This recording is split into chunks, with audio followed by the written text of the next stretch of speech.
15 years ago, I accidentally killed a neighbor's boy. To cover up my mistake, I hid him in a crevice among the rocks in the forest.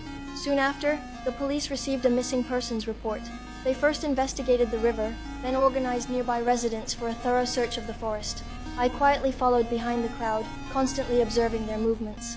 As the search area expanded and drew closer to the rock crevice, my heartbeat gradually quickened. However, at that moment, an officer abruptly announced the search would halt for the night due to the late hour, stating they would resume the next day. That evening, a violent storm erupted. When I opened the door, I was horrified to see the town enduring unprecedented, catastrophic weather. After a night of raging winds, not only was the entire town devastated, but the forest lay in ruins. Everyone was busy with disaster relief, but I alone ventured into the forest that held the secret. 15 years later, it seemed everyone had forgotten the missing boy. I had not only become a distinguished doctor, but was even dating the boy's sister. I believed the truth would never be uncovered.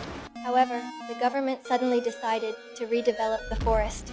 Watching the loggers work busily, I grew deeply anxious that the secret in the rock crevice might be discovered. I realized I could wait no longer. So in the dead of night, I ventured alone into the forest and found the crevice. But before I found the body, I heard a construction vehicle approaching. With no other choice, I fled temporarily. However, the next day, my worst fear materialized. A worker discovered the boy's remains. The autopsy revealed he had been murdered. Police also recovered a strand of hair, not belonging to the deceased. Once DNA matched, the killer would be caught. But the townspeople had no DNA records, so the file could only be stored temporarily. This meant that as long as I didn't take a DNA test, I wouldn't be discovered. However, that day, my girlfriend told me she was pregnant.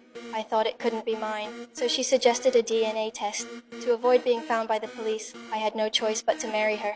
After marriage, I would have to face the boy's parents. Fear and guilt would haunt me for the rest of my life.